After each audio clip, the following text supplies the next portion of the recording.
Hello, c'est Thibaut et bienvenue dans un nouvel épisode du Jour Pop, dans une version un peu différente de ce que vous avez l'habitude d'écouter. Et je vous explique le concept juste après le jingle. Tic-tac, tic-tac, tic-tac. Voilà, on est en 2024, ça fait un peu plus de 3 ans que le Jour Pop existe. J'ai fait presque 40 épisodes, j'ai fait 14 heures d'épisodes, 14 heures où je parle, où je raconte des histoires.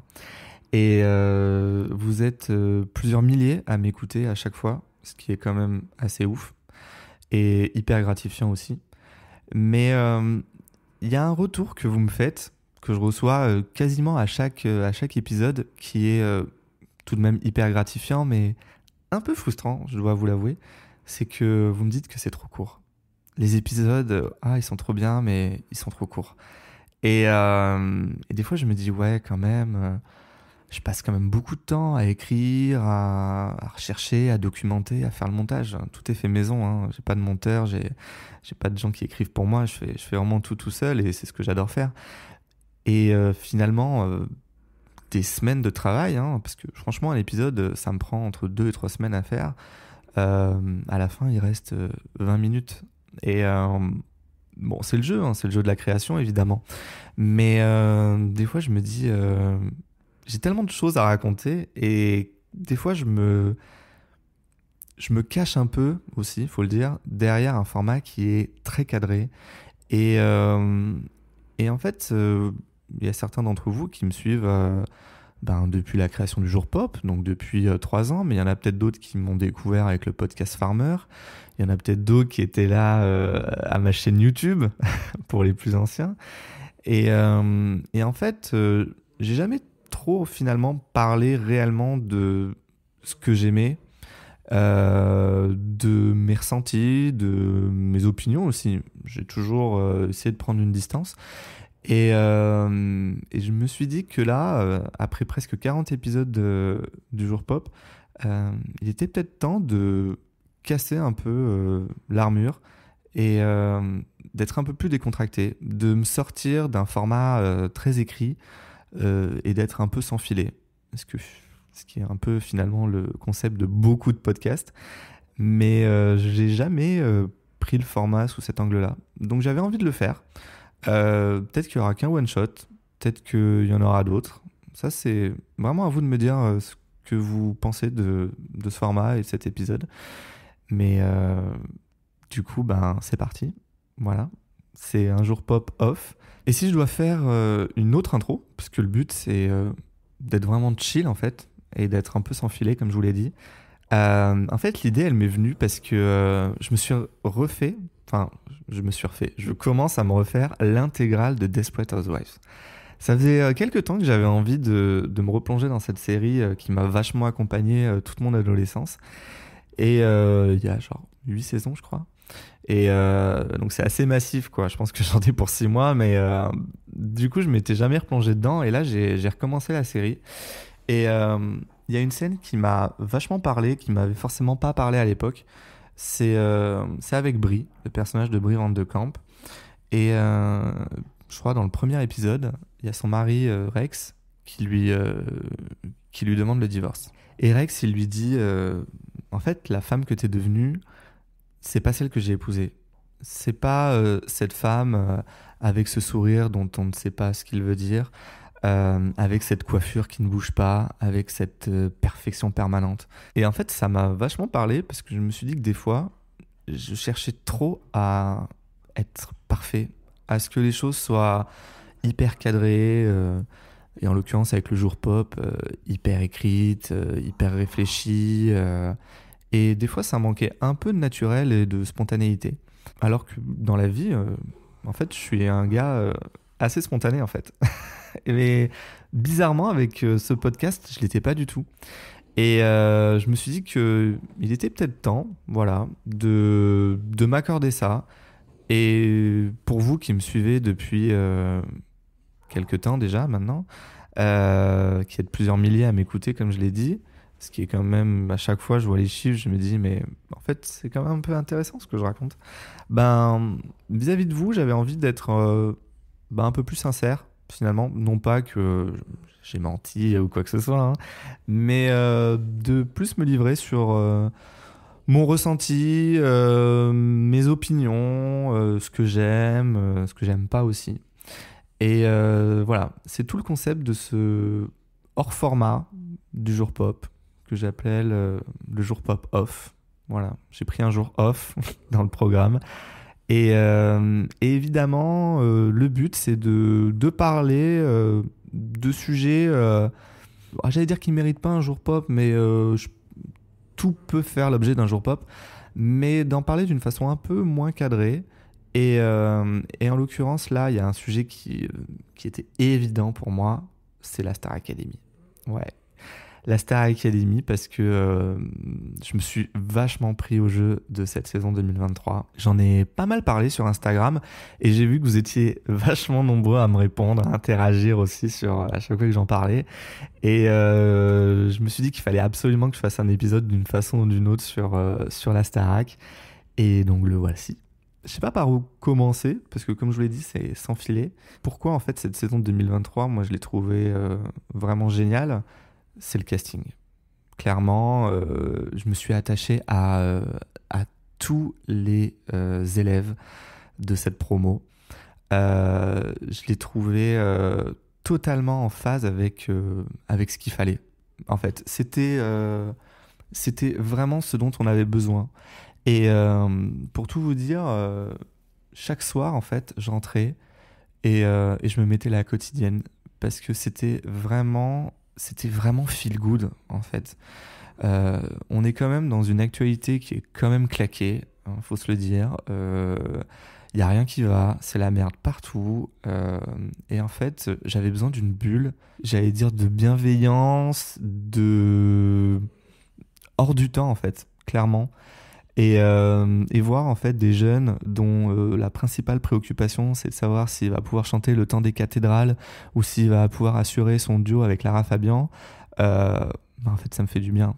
Voilà. Et je pense que j'étais loin d'être le seul dont c'était le cas. Parce que, vu tous les échanges qu'on a pu avoir entre vous et moi sur Insta, sur le sujet, mais même l'ampleur que ça a pris sur les réseaux sociaux, je me suis dit que finalement, ce programme, c'était vraiment ce qu'il fallait avec les bonnes personnes. Voilà. Parce que il y avait un côté où, clairement, en plus, le fait qu'ils s'aiment tous, enfin, vraiment, ils ont vraiment l'air d'être potes. T'avais juste envie d'être avec eux au château, en gros. Enfin, moi, c'était mon cas. Et ça m'a totalement replongé dans les grandes années de la Starac, quoi, il y a 20 ans. Et en fait, c'est ce combo de feel good et de Madeleine de Proust pour ceux qui ont mon âge, hein, qui ont connu les premières saisons, qui a fait que ça a marché. Ça a marché, quoi. Parce que... moi, je suis né en 1990, et donc la saison 1, j'avais 11 ans. Voilà. Donc autant dire que j'étais cœur de cible plus hein, de ce programme. La Starac, ça a été littéralement toute mon adolescence, c'est-à-dire de la saison 1 à la saison 8, donc de mes 11 à mes 18 ans. Il y avait tout le temps une Starac. Et moi, la Starac 1, je suis tombé dedans... alors j'allais dire direct, mais pas vraiment. Parce qu'au début, j'étais pas hyper fan, je me souviens. Parce que je trouvais que ça faisait trop love story. C'était trop télé-réalité. Et je trouvais que ça avait pas beaucoup d'intérêt, en fait. Ça m'intéressait pas des masses. Et c'est au moment où ils ont switché pour devenir vraiment école de chant. Vraiment la vraie Star Academy en fait, où ils suivaient des cours de chant, ils devaient assurer des primes derrière, etc. Que j'ai trouvé que c'était en fait, je suis rentré dedans à fond. Voilà.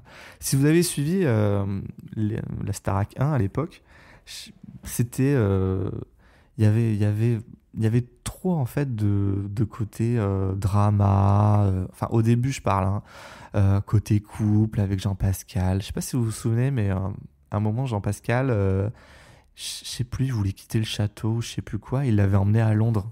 Genre il était parti un week-end tout seul à Londres et pour faire le point.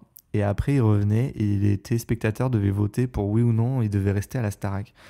Ça, je me souviens, j'étais là genre, mais on s'en fout en fait. Le mec, c'est un cassos. Vraiment, moi j'étais là. Le mec, il est juste là pour foutre la merde et on s'en fout de lui. C'est ce qui faisait l'intérêt du programme, quoi. Moi, je me souviens, j'aimais beaucoup Olivia Ruiz. Elle dissonnait un peu des autres, sa façon avec son petit accent, etc. Moi, j'aimais beaucoup Karine aussi, le côté un peu diva. Jennifer, j'étais pas à fond parce que je trouvais qu'elle était trop avec Jean Pascal. Enfin, mais en tout cas, moi, j'étais à fond. À la fin, en tout cas, j'avais même le single, la musique, enfin vraiment, et je me revois devant le prime de la finale, quoi. Je me souviens plus si j'étais pour Mario ou Jennifer. Enfin, tout ce que je voulais savoir, c'était si Jennifer avait effectivement offert la Ferrari à Mario après sa victoire. Mais bon, ça c'est un autre sujet. Je crois qu'il l'a jamais eu en vrai. Mais là où je suis vraiment devenu hyper accro au programme, bah, c'est la Starac 2. La Starac 2, vraiment, elle était incroyable parce que ils avaient enlevé tout le côté télé-réalité un peu relou de la saison 1, même s'il y avait encore les histoires de couple, les histoires un peu drama, etc., mais c'était beaucoup plus dans la musique. Et puis là, il y avait vraiment des stars qui venaient, quoi. Enfin, on se souvient tous de Maria Carré qui se pointe au château, qui tombe un peu à fond de Georges Alain. Il y avait Céline Dion aussi qui était venue, je crois qu'il y avait Johnny. Enfin, les stars, elles étaient vraiment venues sur les primes et ça faisait vraiment spectacle. Alors que la saison 1, c'était un peu cheap quand même, faut se le dire. Et cette saison 2, moi j'étais à fond, j'écoutais toutes les chansons, toutes leurs reprises. J'avais même l'album de la Starac fait sa boom. C'était des reprises des années 80. Il y avait Paris Latino dedans. Et là, moi, j'étais très Emma Domas. Je me rends compte que j'étais vraiment les challengeuses. Après, moi, j'étais très Sophia et Saïdi. Enfin, ouais, la saison 3. Mais la saison, par exemple, 2 et la saison 3, pour moi, c'était vraiment le summum de la Starac. C'était, quand on me dit la Starac de la grande époque, pour moi, c'est ces 2 saisons-là. La Starac 3, pour moi aussi, elle était excellente. Aussi bien le casting que les primes. Pour moi, c'était vraiment ça que je garde dans mon cœur, en tout cas. Même si, après, rétrospectivement, il y a des choses qui n'ont pas bien vieilli. Et je parle pas en termes de spectacle, etc., mais en termes de comportement. Parce que je parlais avec quelqu'un sur Instagram qui me disait ah ouais, mais la Starac 2, c'était vraiment le mieux et tout. Je disais oui, mais il y avait quand même des choses qui étaient vraiment pas cool. Notamment Georges Alain et Houssine qui avaient, je sais pas si vous vous en souvenez, qui avaient harcelé Nolwenn. Il y avait même toute une séquence où ils avaient été convoqués par Alexia Laroche-Joubert, qui leur disait oui, mais vous êtes pas cool avec Nolwenn, etc. Je veux pas que ça se reproduise, machin. Un peu faussement réprobateur parce que Alexia Laroche-Joubert, c'était quand même la productrice et je pense que ça lui plaisait grave qu'il y ait du drama au château. Quand même, on va pas se mentir, hein, c'est ce qui faisait le sel de l'émission en partie aussi. Et du coup, moi j'étais là genre, je pense que c'est aussi un peu ce qui a fait gagner Nolwenn, hein, parce que à un moment, elle était un peu vue comme le vilain petit canard, hein. Enfin, moi, c'est l'image que j'en garde. Parce qu'il y avait aussi tout un truc comme quoi elle était favorisée. On disait qu'elle couchait avec Mathieu Gonnet, le répétiteur. On disait qu'elle avait été pistonnée par Armand Altaï parce qu'elle suivait des cours de chant avec elle avant d'entrer au château. Enfin, et il y avait tout ça il y avait toute cette ambiance qui était un peu pourrie, mais qui correspondait aussi pas mal aux années 2000.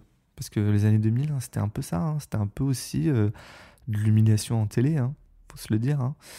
Et heureusement, on n'est plus du tout là-dedans. Et ça, pour le coup, ça a mal vieilli.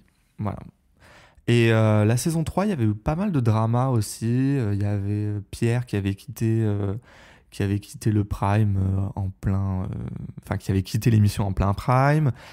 Il y avait Lucas qui avait triché en écoutant, je sais plus quoi. Enfin, je sais plus trop, mais il y avait pas mal de trucs drama qui ont été totalement enlevés des versions 2020, en tout cas la version 2023. Mais ça reste quand même, dans son époque, ça reste quand même pour moi, en tout cas les 2 meilleures saisons de la Starac, clairement. Les 2 meilleures saisons, premier G, si je puis dire. Voilà. Mais dites-moi, hein, vraiment, je suis très curieux de savoir ce que vous pensez, vous, qui avez suivi ces émissions depuis le début, ce que vous en pensez. Je suis très curieux d'avoir votre point de vue là-dessus. J'ai un peu décroché à partir de la saison 4. Alors, je sais qu'aujourd'hui, tout le monde. Enfin, il y a beaucoup de gens qui disent oh, la saison 4, c'était la meilleure, celle de Grégory, etc. Bah oui, Grégory Le Marchal, clairement, une voix incroyable. Son histoire qui fait que. Ça contribue aussi à l'attachement aussi, faut le dire, hein, qu'on peut avoir pour ce jeune homme qui se bat contre une maladie incurable. Enfin, vraiment, l'histoire de Grégory Le Marchal, c'était du pain béni aussi pour l'émission. Voilà, faut se le dire, hein. Moi, j'étais pas. C'est toujours des choses qui m'ont un peu dérangé. C'était un peu trop voyeuriste. Même si je dois admettre que ça a donné une visibilité incroyable sur la mucoviscidose et sur ce que c'est cette maladie qui aussi tue. Donc, clairement, c'était quand même une bonne chose, même si des fois je trouve que c'est un peu voyeuriste. Mais on est dans une télé-réalité où les gens sont filmés H24, donc est-ce que vraiment je peux blâmer ça? Je ne sais pas. Bon, bref. Tout ça pour vous dire que cette saison 4, elle est un peu aussi restée dans les annales de la Starac parce que finalement, c'est celle où il y en a le plus qui ont percé d'une façon ou d'une autre derrière. Grégory Le Marchal, évidemment. Il y a Lucie qui aujourd'hui connaît un gros retour de hype parce qu'elle est revenue sur la Starac. Karima Charny, qui a eu une carrière de présentatrice qui a encore explosé de plus avec ses nouvelles promos. Et il y a Francesca, qui elle a fait un peu de télé chez Hanouna. Il y a Sofiane, qui lui est allée chez Les Anges, qui a fricoté avec Nabila. Enfin, il y en a pas mal qui ont percé de cette saison, donc elle est un peu restée dans les cœurs. Mais moi, j'en garde vraiment une image hyper cheap. C'était la 4e saison. C'était la saison où, en gros, ils se disaient on va un peu tout casser, on va un peu revoir tous les codes. D'ailleurs, c'est là, ils avaient changé quasiment tous les profs, je crois, à part Kamel Wally et Oscar Sisto. Il y avait plus Armand Alta, il y avait plus Raphaël Ricci. Le directeur, c'était Gérard Louvain, qui était franchement hyper cringe. Je sais pas, mais vous souvenez peut-être, genre le début, le mec était hyper dans la compète. Et genre au début, il leur avait dit, moi ce que je veux, c'est le GPS. GPS, je sais plus ce que ça voulait dire, mais c'était en gros, il y avait genre présence scénique ou je sais plus le G, mais en gros c'était un espèce d'acronyme un peu claqué où en gros c'était son passe vers la réussite, quoi. Et en fait, il les poussait vachement dans la compète, vachement à... Pas les uns contre les autres, mais c'était l'ambiance qui était instaurée était pas hyper cool. Alors que, en fait, ils avaient de Laurent Barre qui était Grégory Le Marchal, et dès le premier prime, en fait, c'était évident que c'est lui qui allait gagner. Et la promo était hyper bienveillante autour de lui, et en fait c'était pas du tout dans un peu cette rivalité cette compète que l'émission essayait d'instaurer. C'est là aussi où l'émission elle a commencé à devenir pour moi hyper cheap parce que en fait le problème c'était Kamel Wally. Clairement, enfin vraiment, c'est à ce moment-là où Kamel Wally, il avait quand même commencé saison 2 et 3 un peu bien, mais la saison 4, on a dit à Kamel Wally, ok, on te donne du budget et on te donne la folie des grandeurs pour faire des primes de ouf et des mises en scène inoubliables. Mais en fait, je pense qu'il avait juste pas le temps de tout faire, quoi. Et en fait, c'était claqué. Enfin, je sais pas si vous vous souvenez, mais en fait, c'était le 2e prime.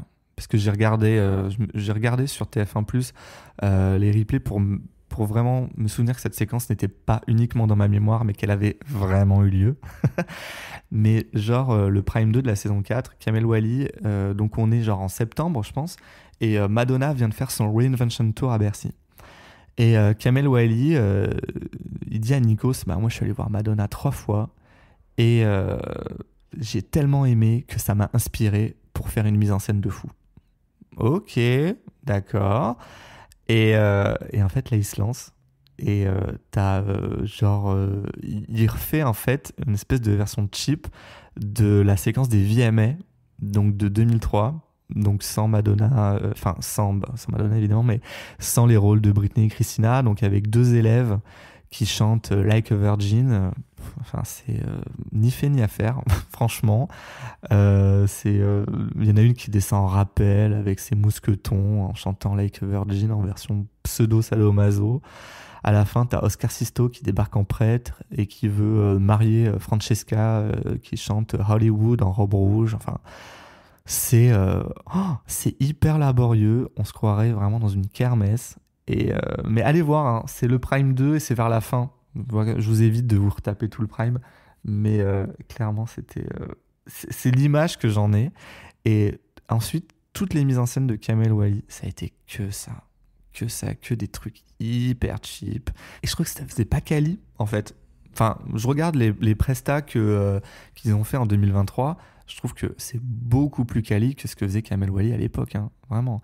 Et je pense que si vous aimez Madonna, vous vous souvenez évidemment du passage de Madonna un an après, donc dans la saison 5, où ils avaient refait, enfin Kamel Wally s'était senti pousser des ailes, évidemment, parce qu'il pouvait faire une mise en scène devant Madonna. Et c'était hyper gênant, quoi. Il y avait un medley où rechanté, je crois, Like a Virgin ou Material Girl, je sais plus, Like a Virgin, je crois. Il y avait Like a Prayer, Frozen. Enfin, c'était... Kamel Wally, il y avait beaucoup de draps. Vous savez, de très longs draps, etc. Et les gens se roulaient... Enfin, les élèves se roulaient dedans avec les danseurs. Enfin, c'était nul. Et il y a un plan où on voit Madonna qui, clairement, elle lève les yeux au ciel. Elle fait... c'est gênant, quoi. Et à partir de là, c'est un peu ce qui a pris le pas sur les dernières saisons de la Starac, parce que clairement, les candidats étaient vraiment moins intéressants. Vraiment. Les saisons 5, 6, 7 et 8, donc les 4 dernières, moi, j'ai pas du tout accroché aux candidats. Vraiment, il y en avait... Enfin...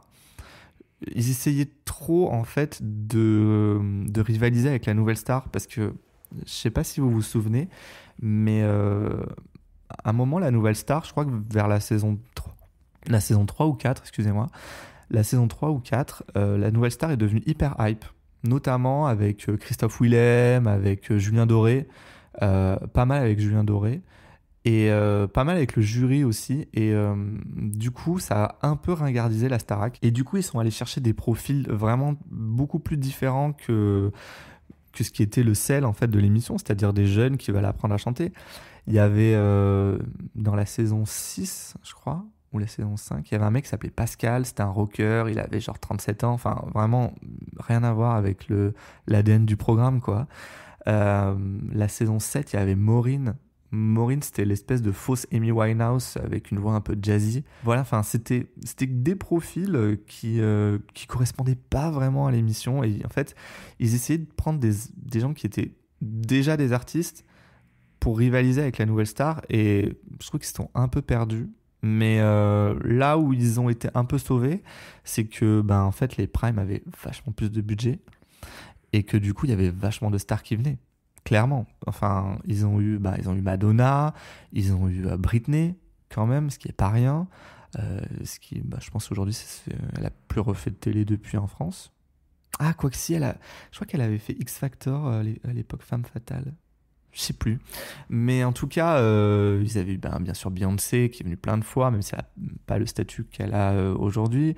Il y avait Rihanna à ses débuts. Enfin, il y a eu quand même beaucoup de... Je crois qu'il y a Tina Turner qui est venue. Enfin, ils ont eu quand même beaucoup de stars internationales qui a permis à l'émission d'avoir un autre cachet, alors que clairement les candidats, ils étaient hyper fades, quoi. Enfin, moi, vraiment, je garde aucun candidat des dernières saisons sur TF1. Et vraiment, pour moi, la saison 8, donc la dernière, ce qui n'était pas au château, d'ailleurs, parce qu'ils avaient voulu, ils avaient quitté Damary Lélis, ils s'étaient mis à Paris pour un peu essayer de donner un nouveau souffle au programme. Vraiment, c'était la plus claquée de toutes les saisons. Vraiment, enfin, on a beaucoup craché sur la saison Énergie 12, qui était, je trouve, pas si honteuse que ça, vis-à-vis du fait que ce soit sur Énergie 12, qui est Mathieu Delormeau, Tunaki Singer, enfin bref. Ils n'avaient pas de budget et je trouve qu'avec le peu de budget qu'ils ont eu, ils s'en sont quand même bien sortis. Et moi, je l'ai regardé cette saison-là. Et franchement, c'était vraiment pas aussi gênant que ce qu'on peut dire aujourd'hui, quoi. Alors que la 8, enfin, vraiment, la 8, je sais pas si vous vous souvenez. Je dis tout le temps ça, je sais pas si vous vous souvenez, mais je pense que vous vous souvenez parce que si je m'en souviens, c'est que ça vous a peut-être marqué aussi. Genre, les profs, ils pouvaient pas se blairer. Genre, il y avait une prof, alors je sais pas si c'était la prof d'expression scénique ou je sais plus quoi. Elle s'appelait Marine Méchin, si je me souviens bien. Et elle était en costard et tout. Elle était très masculine aussi dans son personnage. Et genre, elle s'était genre engueulée en direct avec la prof de chant. Vraiment, genre, sur le prime, et limite Nikos, il devait les calmer. En fait, en mode, mais non, mais en fait, on va arrêter. Enfin, c'était hyper gênant. Je me souviens qu'Armande Altaï, qui était revenue, qui était devenue la directrice de l'émission, elle avait voulu se barrer en plein cours d'émission parce qu'elle sentait pas le truc. Enfin, c'était le chaos, cette émission, et enfin, cette saison. C'était Rihanna, la marraine. Elle devait des fois se dire, mais qu'est-ce que je suis venu foutre ici? Mais bon, à l'époque, on était en 2008, donc je pense qu'elle était en pleine explosion Good Girl Gone Bad, donc ça lui donnait une visibilité incroyable. Mais franchement, Riri, t'as eu du courage hein, d'assurer là-dedans, hein, parce que c'était hyper compliqué, hein, vraiment. Mais à tel point que finalement, le gagnant, ben, ils lui ont jamais sorti de single ou rien, quoi. C'était Michaels. Le gars, je crois qu'il a eu son contrat et le truc a été rompu parce qu'en fait, ils en ont rien fait derrière, quoi. Donc, voilà. Donc ça, en gros, ben, c'est un peu mon ressenti c'est un peu mon histoire, en tout cas, de la Starac, mais c'est dire à quel point, en fait, j'ai vraiment suivi à fond cette émission. Et que du coup, quand on a fêté les 20 ans en 2021, je me suis même avant en fait durant le Covid TF1 ou en démol, je crois que c'était en démol, a remis les primes sur YouTube.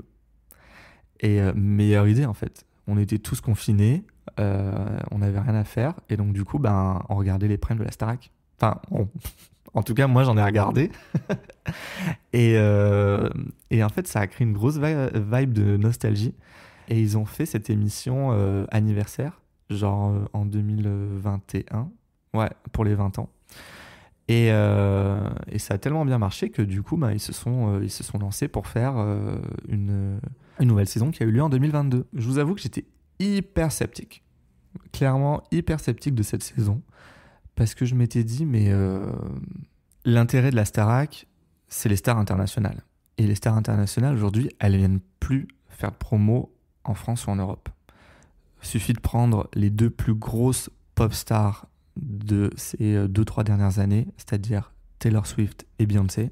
Les deux, elles ont fait 0 promo pour leurs albums, Midnight et Renaissance. Aucune prestation, aucune interview. Elles ont juste sorti, j'allais dire leur clip. Non, Beyoncé n'a pas sorti de clip. Mais Taylor Swift a juste sorti des clips et elles ont fait leur tournée. Et ça a été des cartons. Elles ont monopolisé le discours même sur les réseaux sociaux où on parlait que d'elles tout le temps. Alors qu'elles n'ont pas limite pris la parole ou même fait de prestations. Voilà. Je pense à Miley Cyrus qui a cartonné avec Flowers l'an dernier. Enfin, tube incroyable. Là, elle vient de faire dimanche sa première prestation et unique prestation sur le titre 1 an après la sortie. Donc les stars internationales, elles font même plus de promo aux États-Unis. Donc elles viennent même plus en Europe.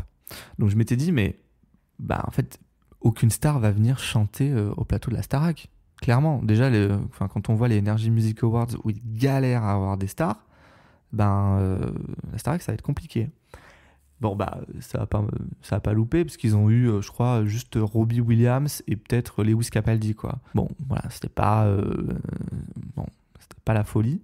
Mais je m'étais dit, wait and see. Clairement, wait and see de cette saison 2022. J'ai regardé le lancement. En fait, j'étais un peu là, ouais, bof. Et j'ai pas suivi.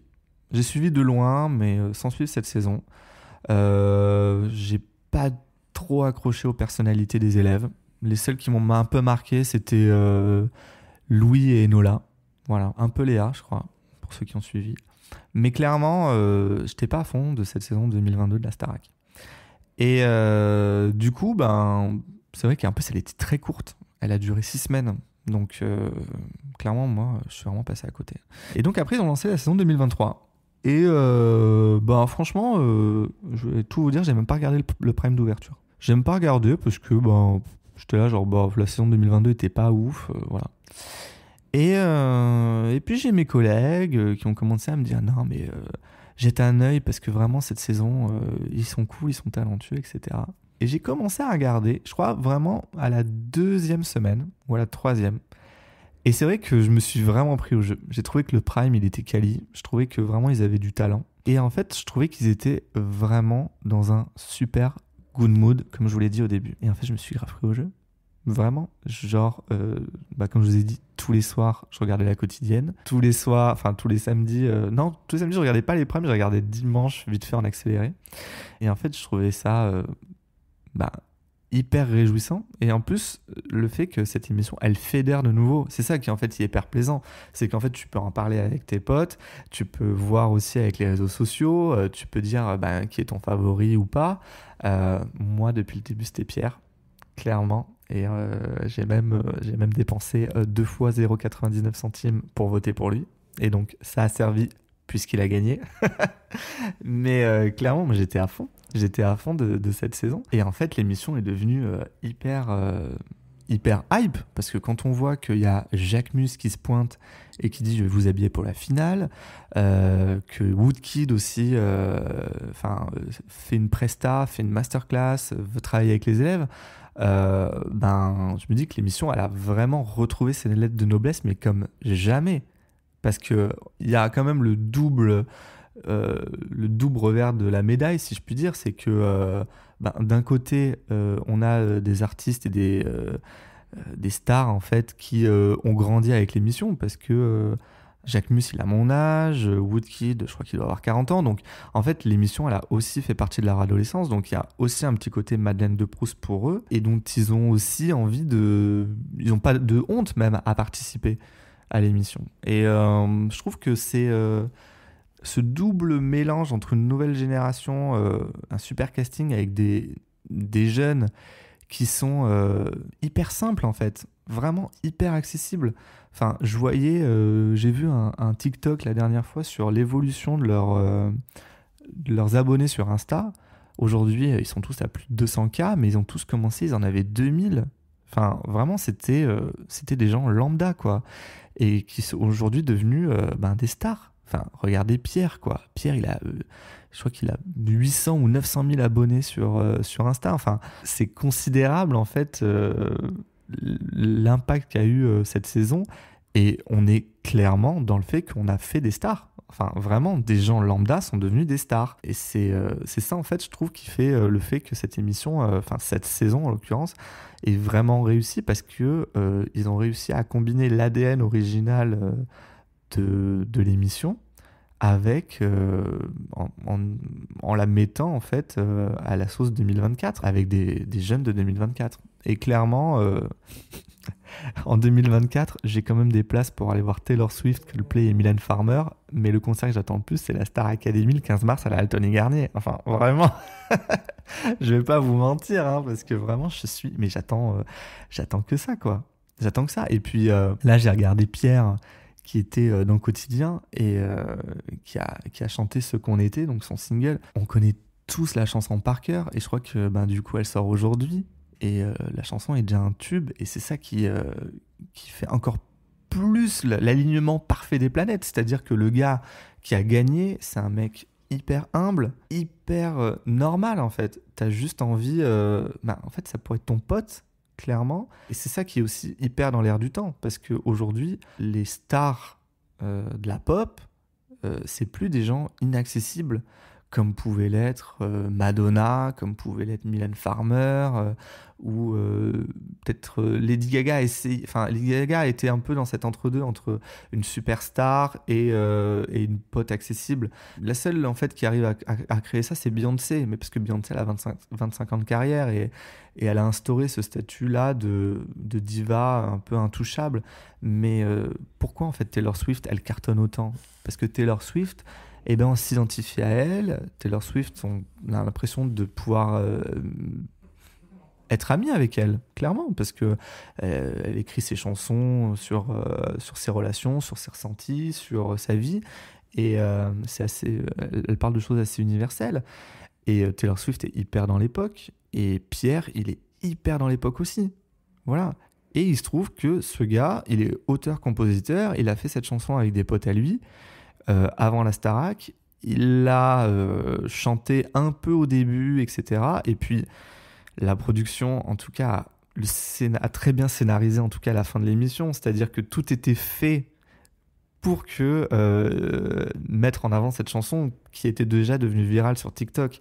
C'est-à-dire qu'à la fin, on dit bon ben, on va vous laisser une évaluation libre où vous pourrez chanter la chanson que vous voulez. Et c'était clairement aiguillé pour que Pierre fasse son tube.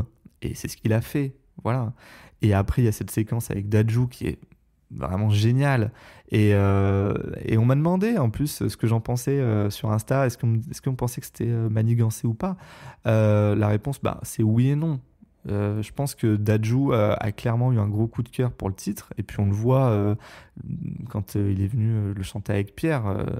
Le gars, il dit mais t'as un tube, clairement. Et c'est ça aussi qui a, je trouve, été hyper cool de la part de Dadju. C'est-à-dire que le gars, il a l'occasion de chanter sa chanson sur un prime de la Starac, mais finalement, il sait que ça va pas lui apporter beaucoup plus de promotion ou de stream sur son titre, alors que clairement, s'il donne la parole à Pierre, et la guitare à Pierre en l'occurrence, ça va vachement le servir en termes d'image. Enfin, moi, Dadju, j'avais aucun avis sur lui, et je le trouve genre hyper cool là.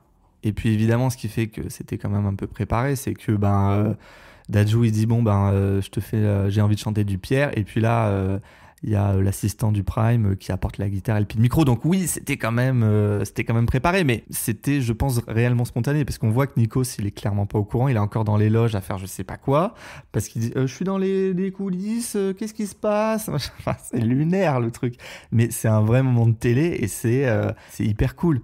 En gros, c'est hyper cool, et ça colle parfaitement à l'image un peu chill, spontanée de Pierre, qui est là, qui est une star sans vouloir vraiment être une star, quoi. Et ça ne fait que servir encore plus son storytelling. Ils ont de l'or en barre, parce que la chanson... Enfin, Pierre, il gagne le samedi soir.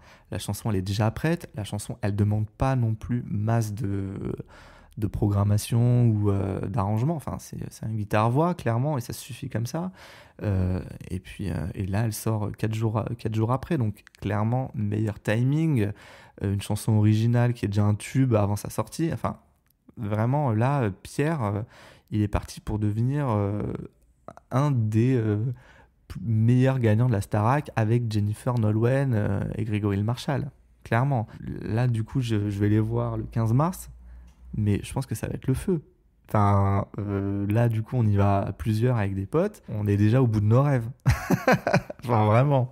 Donc, j'ai pas parlé de Goldman. Vous savez, j'ai tellement de choses à dire. Oh là là, je vois que j'ai déjà fait 40 minutes d'épisode. Vraiment, je parle beaucoup. Ça se trouve, vous avez tous décroché à ce moment-là. Bon, bref. Bon, c'est vrai qu'il y a quand même un gros sujet sur Goldman.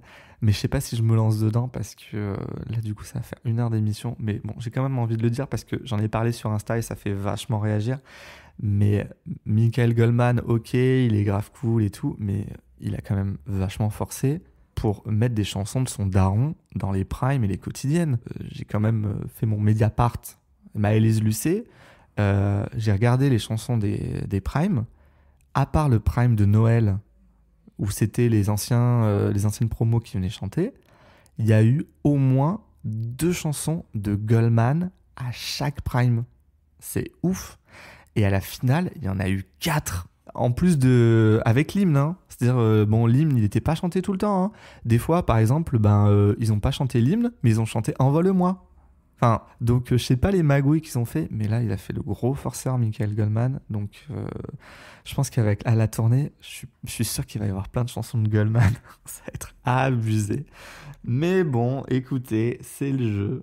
Voilà, j'avais envie de vous parler de la Starac. Je sais pas si j'en ai bien parlé. Enfin, j'en ai parlé avec mes souvenirs. Je pense qu'on a peut-être les mêmes, mais n'hésitez pas si vous avez d'autres souvenirs dont j'ai pas parlé, qui vous reviennent en tête. Comme ça, on peut en discuter. Ouais, mes DM sont ouverts. Écoutez, c'est vrai que du coup, je suis sans filet, donc j'ai pas vraiment de conclusion. Mais j'ai vraiment envie de savoir ce que vous pensez de ce format, ce nouveau format de Jour Pop, qui est clairement beaucoup plus long pour le coup, parce que là, j'en suis à 45 minutes presque. Bah, dites-moi ce que vous en pensez. Dites-moi s'il y a des sujets aussi que vous aimeriez que je traite. Voilà, qui sont un peu en dehors du scope classique et dont on pourrait échanger ensemble. Voilà, je vous embrasse, je vous donne rendez-vous sur les réseaux ou ailleurs. Je vous souhaite une bonne journée, une bonne nuit, si vous m'écoutez, si vous êtes déjà endormi. Et je vous dis à bientôt. Au revoir. Tick tock, tick tock, tick tock. What you waiting for?